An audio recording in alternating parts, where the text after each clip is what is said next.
Opinions shared by the guests of the show are their own and do not necessarily represent the views of the host, Bindwaves, or the Brain Injury Network. This podcast is for informational purposes only and is not a substitute for professional medical advice, diagnosis, or treatment.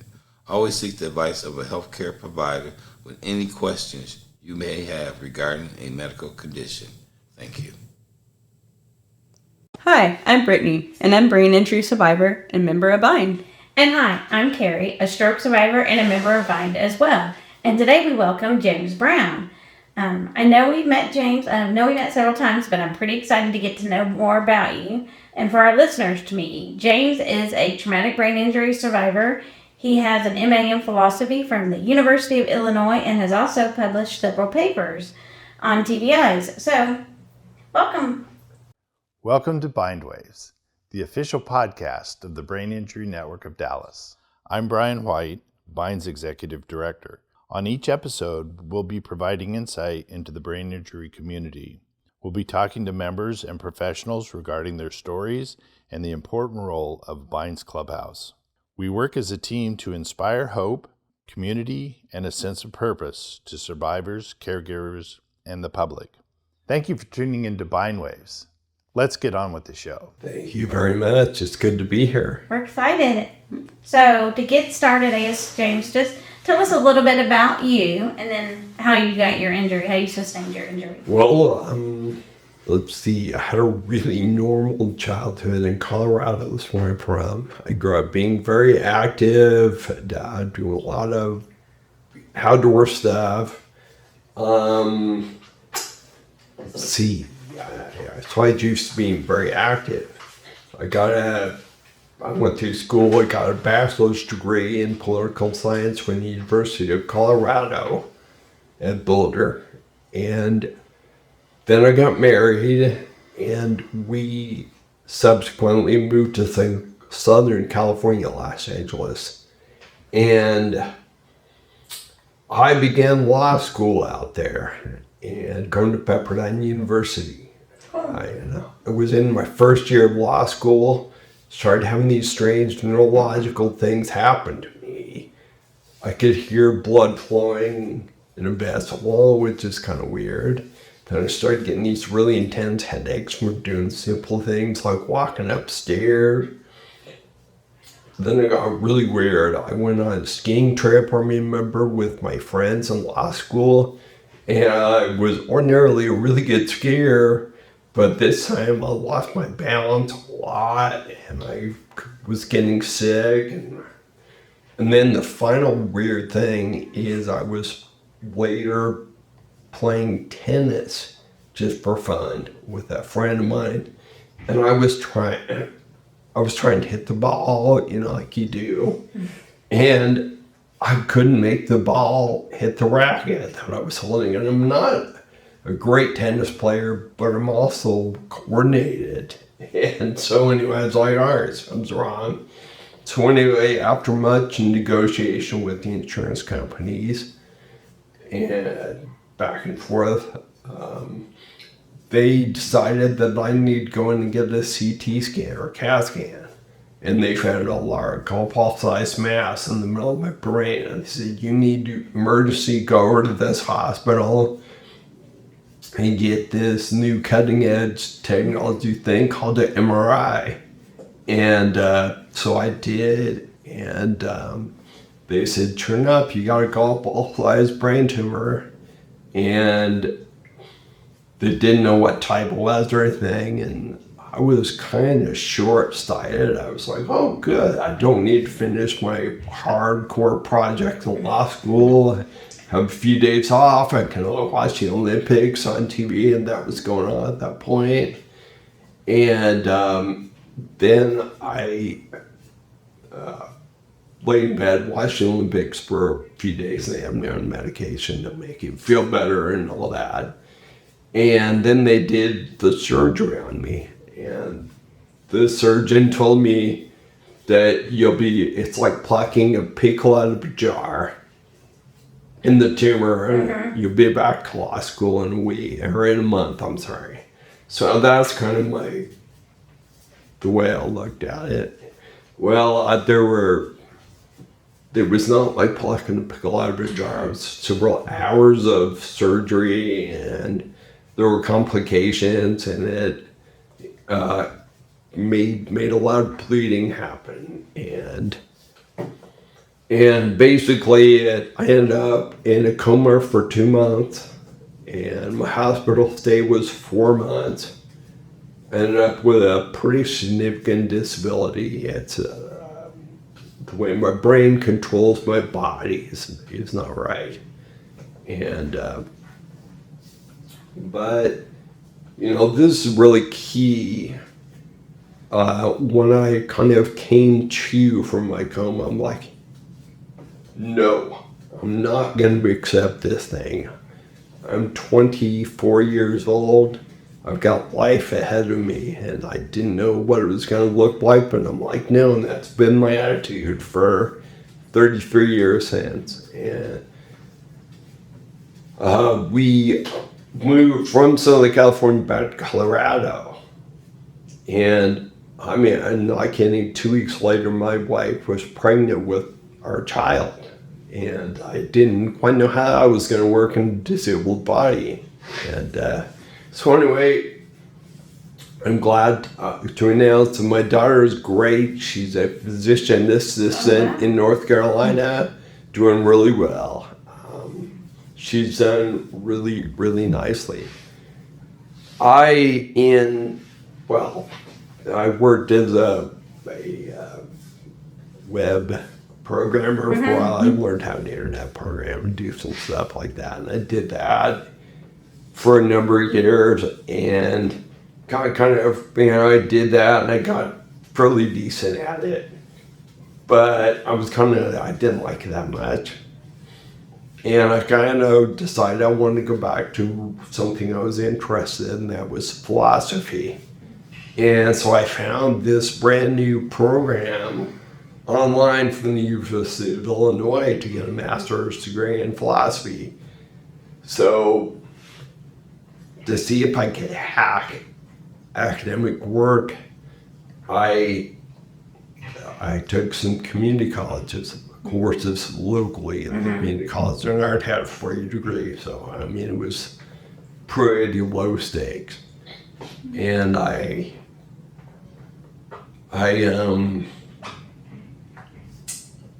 took those courses, did really well with them. I ended up also taking some computer network certification courses and got certified in some of that stuff. But I always kind of kept, the main part of it was philosophy and some history, like traditional academic stuff. And I did really well in that. And I said, okay, I think we're going to go a master's degree because I wanted to teach philosophy. And so I did, and it took me 3 years to get a 2-year degree in philosophy, but I was fine. Got done in 2010, and subsequently got a job teaching 1 class online and 1 class in a classroom.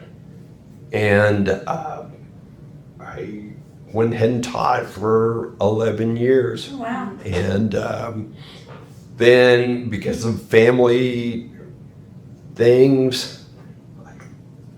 I needed to move and kind of consolidate my family, so that led me to Texas. And so here I live in Frisco, Texas. Well, we're glad you're here in Texas. I have a real quick question for you. Sure. Did you ever find out what kind of tumor you had? Yes, it was an astrocytoma grade 2. Okay. And they told me at the time that it did not respond to chemo and radiation, so I did not have that. Okay. So. And I go back for an MRI every year. Yeah, to make sure it hasn't grown back. And theirs hasn't been the whole time. So. That's great. That's good. Yeah. So throughout your brain injury, did you have a supportive foundation during the beginning of your brain injury? Very. I was married at the time, and my wife, Pam, was really instrumental. I mean, I was released from the hospital in a wheelchair. couldn't walk. My balance was messed up. And Pam would take me to the park where there's grass, and I would sit there and walk. And we had, I still to this day on my office wall have this medal that she got me. And it says, 784 steps, congratulations. And Oh, that's cool. so anyway, Pam was just instrumental in helping me not only with that, but also with just day-to-day life things. And of course, the mother of our daughter. And Right. we were married for 22 years, and then we parted ways, and she lives out in Las Vegas. But for her, yeah. So that's great that you had a wonderful supportive background. I know not everybody has that. And I know one of the reasons we brought you here today is because you're very instrumental with support groups. So were you able to find support groups when you had your injury? Is that what led you into leading support groups or getting into it? Honestly, what led me into leading support groups is my study in philosophy and how that kind of connects to psychology and human experience. And actually, one of the papers, two of the papers that I put together, one I published, was regarding traumatic brain injury and philosophy. An extent, a strange corner of philosophy, and how traumatic brain injury intersects with that. Okay, so that's what you started. So yeah, and this is 33 years ago. Sure. So the support group environment was non-existent. It's kind of funny because I talk about MRI being this cutting edge weird thing, and it was like on a trailer in the back of a hospital, it's just kind of a silly thing. But yeah, I did do some support groups, but most of my recovery was just my oh no, I'm not going to live this way. I've got a life to live, and I still approach things like that, and sometimes to my detriment. So with the support groups that you lead, how many do you actually lead? I lead one in New Mexico, online of course, and then one in Fort Worth, and then here in Plano. So 3 right now. Okay. Have you done others elsewhere as well? Or? No, that's the only. I've only done these 3. Okay. Actually, I hooked up with the Albuquerque group. I was in Albuquerque doing some further study in philosophy, and I connected with the brain injury group and did a lot of work with them. And then COVID put everything online, so I jumped right in after I moved, and yeah. So, how did you hear about Brain Injury Network? I'm trying to think. When I was in Albuquerque and I knew I was moving out here, I started looking and I found Vine, and I also found the Gray Matters and Tumor support group, and so I reached out to each one, and I came here to visit, and so I knew it existed, and I thought, okay, I need to get my feet on the ground and then reach out. And the Gray Matters group has been great. And of course, the Brain Injury Network has been wonderful as well. And I look forward to coming here each week and every other week with Fort Worth. Yeah. On Zoom, yeah. I know. Yeah. So I know Fort Worth on our support group, but we talk about well-being, but that's all I can say because confidential. But what do you do for your well-being? Well, one huge thing I've done throughout my life is I have a 3-wheel recumbent trike, I guess, and I had I had that in probably 2005 or something until just here recently, and I have another one. But I did a lot of bike riding, and I mean, I would just keep myself in shape. Of course, I had a body that didn't respond to the brain signals very well at all. And when I would get outside and ride, it was much easier when I was in Colorado because just the nature of where I lived, I could get out where there was not many cars and things. And so that culminated with a 75-mile ride. Oh, wow. Race thing in the mountains of Colorado, and I did that twice, and it kept me in good shape, and it's just kept me mentally. I don't know. One thing from having a child is that there's always a whole lot of stuff going on. It's always just busy, sensory overload kind of things. And that gave me peace. It was just me on my bike out in the ducks or the cows or whatever, So you said sensory overload, which I know I get a lot of sensory overload. So what do you do, like more specific for when you have like sensory overload, like when you can't go biking or something? Like what do you do, like? Honestly, like I live by myself, which is good. I can kind of choose how much I get. But one simple thing I did when my daughter was playing soccer and stuff like that is I just wore a baseball hat, and that kept the lights from shining down on me as much, and I found that to be, I still do that to this day when I'm out anywhere. I wear a baseball hat, and then also throughout my whole life, I have maintained my own office where I work and do this, that, and the other, and it's kind of my little sanctuary and my little escape. And I mean, now living on my own, I don't worry about that as much but I still do have my office where I do things. Sure. Do you? Now I'm curious. I'm gonna kind of go off script. Like we really have a script. I'm just kidding. But so do you still dabble in philosophy and teach classes? I do. I don't teach right now. I found that taking care of my mother, and I also do some stock trading and some things and some web stuff, and that kind of takes all my time, and so not as much. And but I still do read philosophy and understand certain things. I enjoy that.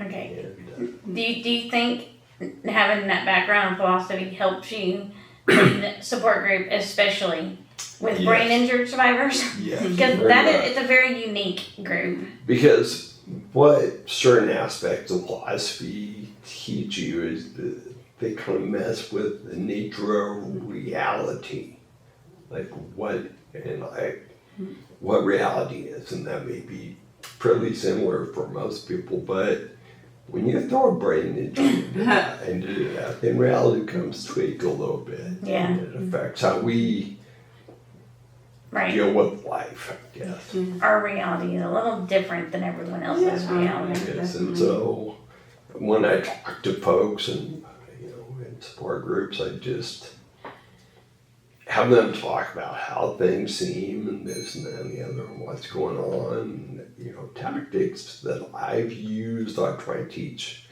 I mean, the support group here is entitled Problem Solvers Support Group.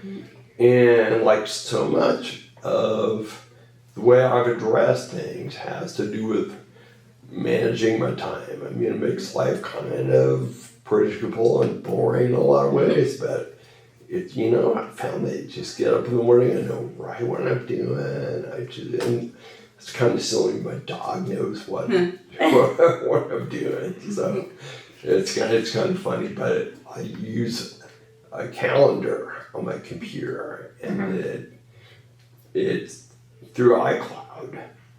It sends that to my phone, So I can pull up my calendar when I'm here, when I'm there, when I'm home, wherever.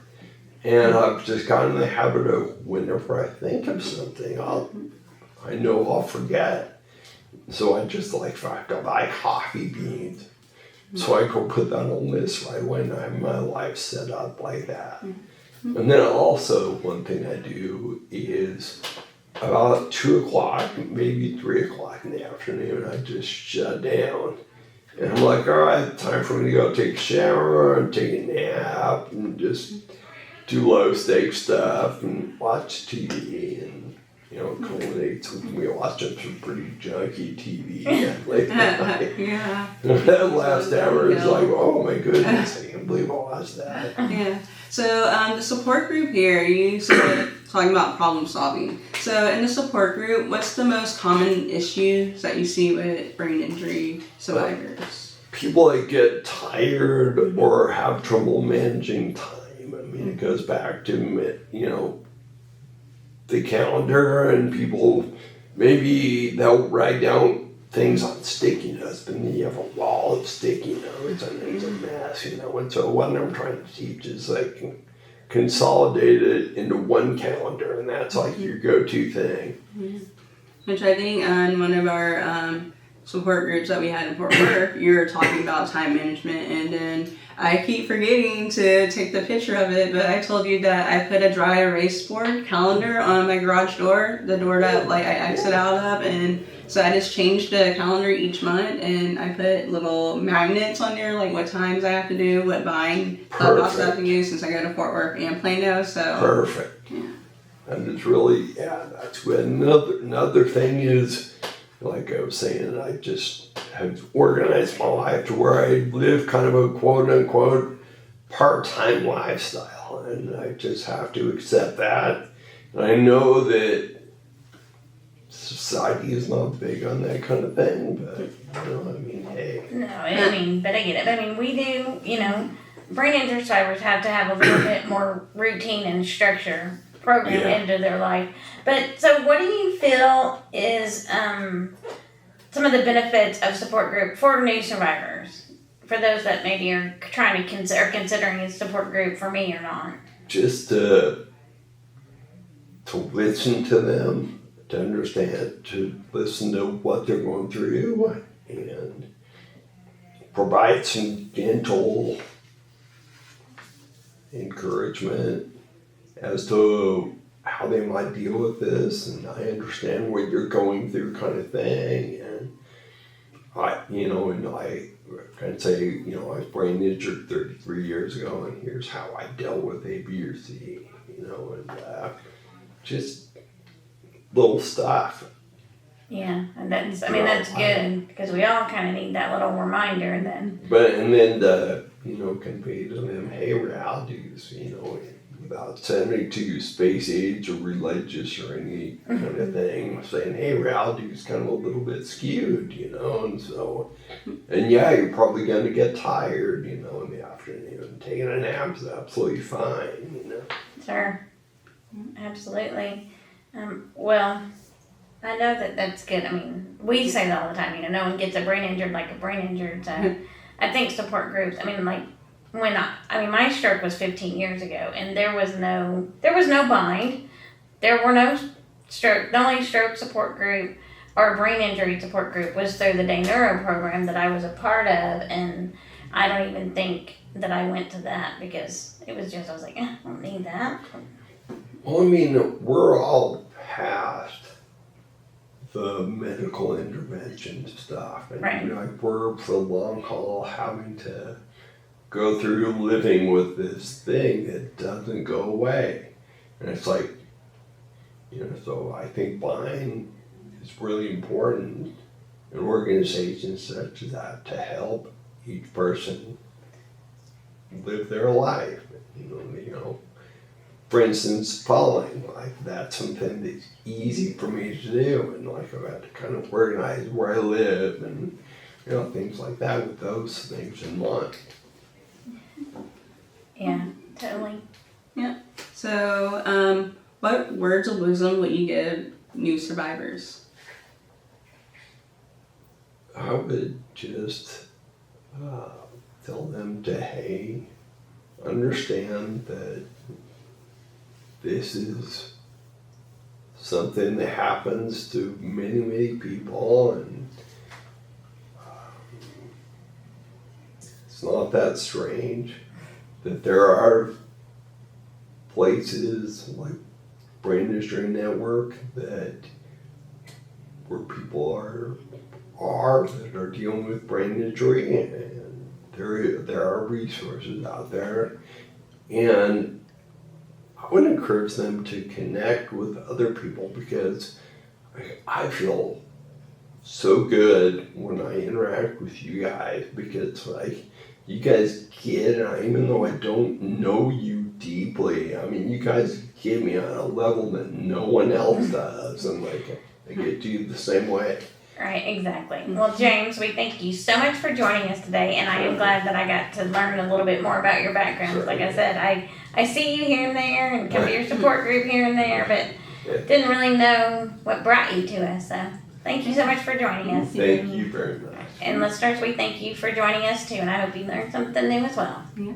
And then if you would like to contact us, you can email us at bindwaves@thebind.org, or follow us on Instagram at bindwaves, or visit our website thebind.org/bindwaves.